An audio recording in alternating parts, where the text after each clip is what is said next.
हमारे प्रिय दर्शकों का एक मर्तबा फिर अलबेर टीवी चैनल के माध्यम से प्रसारित होने वाले नो योर लॉज बेसिक कायदे की जानकारी देने का ये प्रयास जो हमारी तरफ से हो रहा है और जिसमें आप शामिल होकर हमारा उत्साह बढ़ा रहे हैं, ऐसे ही एक और एपिसोड में आप सभी का हार्दिक स्वागत है।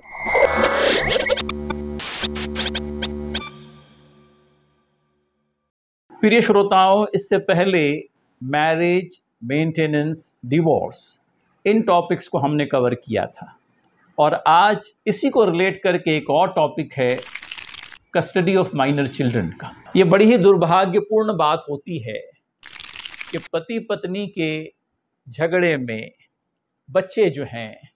वो कभी कभी यूं कह लीजिए कि टारगेट बन जाते हैं। हम इस एपिसोड की शुरुआत में ही अपने श्रोताओं से ये बात कहना चाहेंगे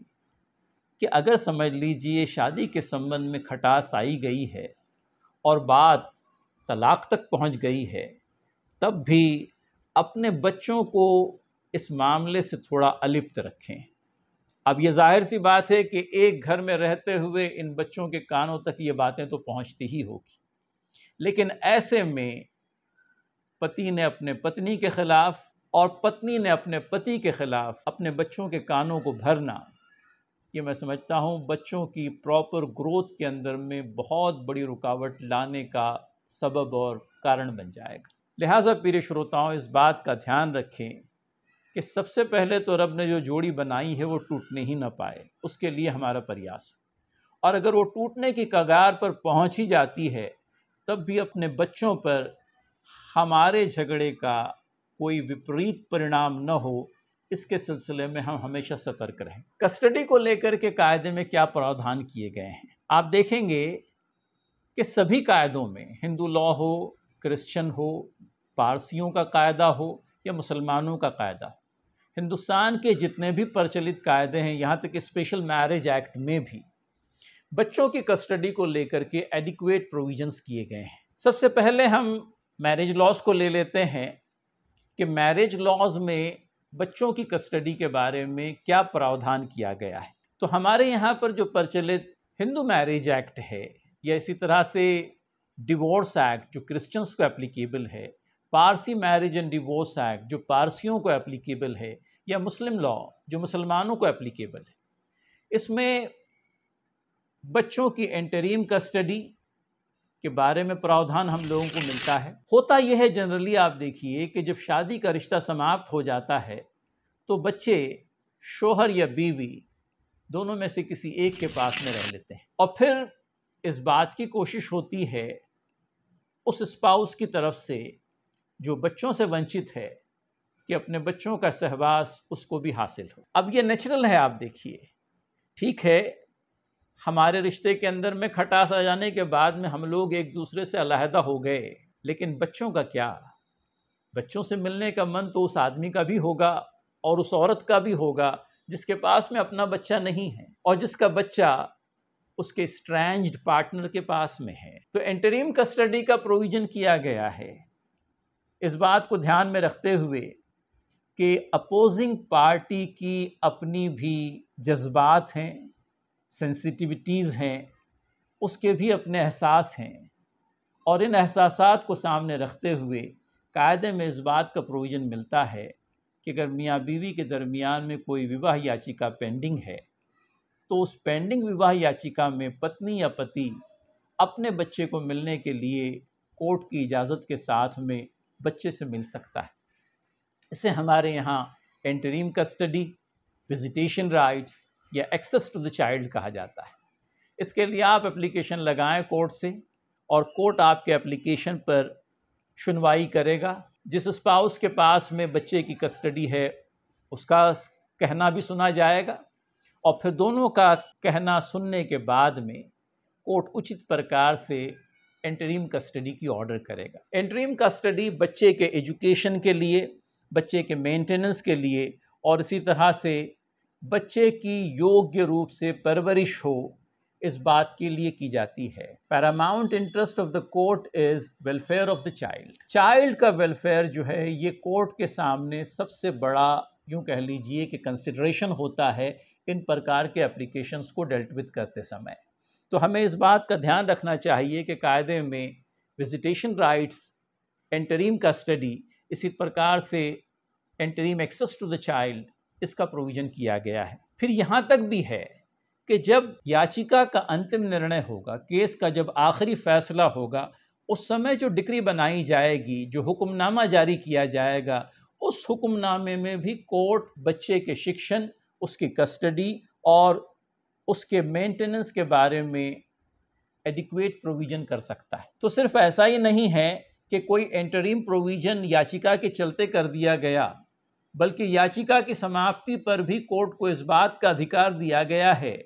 कि अंतिम निर्णय देते वक्त हुक्मनामा जारी करते समय हुक्मनामे में भी बच्चे के शिक्षण को लेकर, उसके मेंटेनेंस को लेकर और इसी तरह से उसकी कस्टडी को लेकर कोर्ट जो उचित आदेश पारित कर सकता है वो उचित आदेश पारित करे। एक बात को और समझ लेना चाहिए कि हमने बात कही थी उन चारों पर्सनल लॉज के उपलक्ष्य में हिंदू, मुस्लिम, क्रिश्चियंस एंड पारसीस, इनके अपने अपने अलग अलग कायदे हैं और उन तमाम कायदों के अंदर में एंटरिम कस्टडी और इसी तरह से फाइनल हुक्मनामा जारी करते समय उस हुक्मनामे के अंदर में बच्चे के शिक्षण, उसकी कस्टडी और उसके मेंटेनेंस के बारे में योग्य आदेश करने का अधिकार हमारे कोर्ट्स को प्राप्त हैं। एक बात और जानते चलिए, स्पेशल मैरिज एक्ट में भी जिस तरह से पर्सनल लॉज के अंदर में बच्चों की कस्टडी का प्रावधान किया गया है, वो कपल जिसने स्पेशल मैरिज एक्ट के तहत शादी की है और अगर उनकी शादी समझ लीजिए गड़बड़ी में आ गई है, उनकी बात जो है विवाह के विच्छेदन तक चली गई है, तब स्पेशल मैरिज एक्ट के तहत शादी करने वालों के लिए भी बच्चों की कस्टडी को लेकर के एडिक्वेट प्रोविज़न इसी प्रकार का लगभग स्पेशल मैरिज एक्ट में भी हमको मिलता है। श्रोताओं, एक और बात कह करके अपनी बात समाप्त करना चाहेंगे कि ये तो हुआ पर्सनल लॉज का मामला और स्पेशल मैरिज एक्ट की बात, लेकिन हमारे यहाँ पर एक प्रचलित कायदा है जिसे गार्डियंस एंड वार्ड्स एक्ट कहते हैं। गार्डियंस एंड वार्ड्स एक्ट अपने आप में एक ऐसा कायदा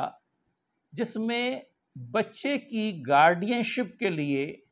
पति पत्नी या कोई और एप्रोप्रिएट पर्सन डिस्ट्रिक्ट कोर्ट के अंदर में याचिका दाखिल कर सकता है। इस बात का ध्यान रखिए कि ये याचिका बच्चे की गार्डियनशिप के लिए हो और ये गार्डियनशिप उसकी प्रॉपर्टी की भी हो सकती है, ये गार्डियनशिप उसकी अपने पर्सन की भी हो सकती है। लिहाजा गार्डियनशिप के इशू को दो प्रकार में डिवाइड किया गया है, guardianship of person of minor and guardianship of property of minor. आप चाहें तो माइनर की प्रॉपर्टी और उसके पर्सन दोनों की गार्डियनशिप के लिए भी अप्लाई कर सकते हैं। इसके अंदर में बाकायदा आपको एक एप्लीकेशन दर्ज कराना है और वह एप्लीकेशन का जो फॉर्मेट है, वह एप्लीकेशन के अंदर में क्या पर्टिकुलर्स आपको लिखने हैं, इसकी पूरी की पूरी जानकारी आपको गार्डियंस एंड वार्ड्स एक्ट के सेक्शन 10 के अंदर में मिल जाएगी। और फिर वो एप्लीकेशन एक ऐसी अदालत में दाखिल होगा जिसके अधिकार क्षेत्र के अंदर में वो बच्चा रहता है। A petition under Guardians and Wards Act will lie to the district court within whose jurisdiction the minor ordinarily resides. और अगर समझ लीजिए आपको बच्चे की प्रॉपर्टी के गार्डियनशिप के लिए एप्लीकेशन देना है, तब तो आपके पास में दो ऑप्शंस हैं। आप डिस्ट्रिक्ट कोर्ट में याचिका लगाइए जिसके ऑर्डिनरी जुरिसडिक्शन के अंदर में माइनर रहता है। दूसरा ऑप्शन आपके लिए ये है कि आप उस डिस्ट्रिक्ट कोर्ट के अंदर में याचिका लगाइए जिसके अधिकार क्षेत्र में माइनर की प्रॉपर्टी है। तो इस प्रकार से दो ऑप्शंस माइनर की प्रॉपर्टी के गार्डियनशिप के लिए, लेकिन माइनर की पर्सन की गार्डियनशिप के लिए आपके पास में एक ही option, the place within whose jurisdiction the district court within whose jurisdiction minor resides. अब इसके अंदर में कंसिडरेशंस क्या होंगे? समझ लीजिए पति ने याचिका लगाई है अपने पत्नी के पास में जो बच्चा है या खुद उसके पास में जो बच्चा है उसकी गार्डियनशिप के लिए। कंसिडरेशंस के अंदर में हमारा मतलब ये है कि कोर्ट इस प्रकार का एप्लीकेशन डिसाइड करते समय किन बातों पर ध्यान केंद्रित करेगा। इसमें सबसे पहली चीज़ जो पैरामाउंट कंसिडरेशन है वो वेलफेयर ऑफ चाइल्ड है कि किसके पास में रखने से बच्चे का वेलफेयर सिक्योर होगा। तो वेलफेयर ऑफ चाइल्ड को हमारे यहाँ पैरामाउंट कंसिडरेशन दिया गया है। फिर इसी तरह से बच्चे की आयु, उसकी लिंग और उसका धर्म, ये भी कंसिडरेशन कोर्ट के सामने होता है कि अगर समझ लीजिए कोई छोटी बच्ची है, कम उम्र वाली, तो ऐसी बच्ची के लिए logically, naturally, mother would be more adequate a person, mother would be more appropriate a person to take care of her minor female child. Female children का जहाँ तक के संबंध है, उनके अपने रिक्वायरमेंट्स होते हैं और इन रिक्वायरमेंट्स को पूरा करने के लिए मैं समझता हूँ कि mother would be more appropriate a person to be given the custody of her female child at least to the age of 15 years. हम इसी सिलसिले को अगले एपिसोड में जारी रखेंगे। आज के लिए इतना काफ़ी समझते हैं और अगले एपिसोड में एक मर्तबा फिर आप हमसे जुड़ेंगे, इस बात की आपसे प्रार्थना करते हैं। तब तक के लिए आज्ञा दीजिए। धन्यवाद।